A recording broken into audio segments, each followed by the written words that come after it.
It is a huge, huge shock because Claudio Ranieri delivered the most unlikely title in Premier League history. And for the club to react in this way will be controversial. The vast majority of supporters that I've spoken to in Seville over the last couple of days have all been supportive of Ranieri. They said they wanted him to stay, albeit they had significant fears that he might take the club down this season as well. Most of them, the vast majority of them, said to me he does that right because of what they succeeded last season. What I can tell you that Sky sources told me in the last few minutes is that Ranieri returned home with the team this afternoon, where he was taken to one side by the club's directors and owners and given the news that he would be no longer the Leicester City manager. The fact that it happened so quickly can only make me believe that Leicester must indeed have somebody else in mind to take over pretty quickly. As you mentioned, they've lost 5 consecutive Premier League matches. To do this the day after they got a good result in Sevilla, albeit a 2-1 defeat, one that very much keeps their last 16 Champions League tie alive, can only suggest that they have somebody else in mind. I can tell you, I've just had a statement handed to me from Leicester City now.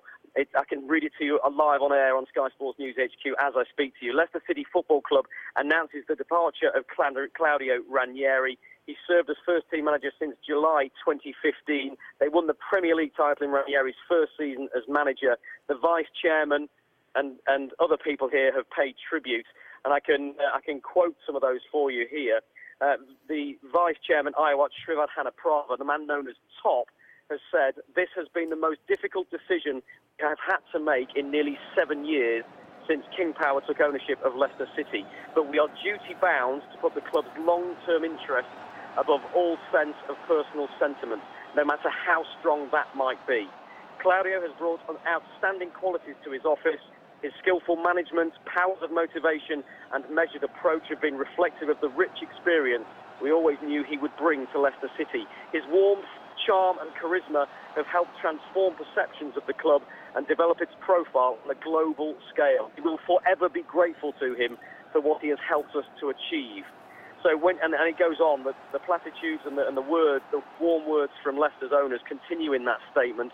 And I think that says just what an impact he's had as a man and as a manager for Leicester City. All of the fans believe he will go down as a legend. This isn't the way they, or indeed Leicester's owners, wanted it to end, but clearly they felt that he had lost the dressing room. And this is what I've been told by a number of people over recent weeks, that he'd had a rift with his assistant manager, Craig Shakespeare, a man he'd leaned on very heavily for advice last season, that the two weren't actually seeing eye to eye, that a lot of the senior players didn't agree with some of the tactical decisions that Ranieri was making.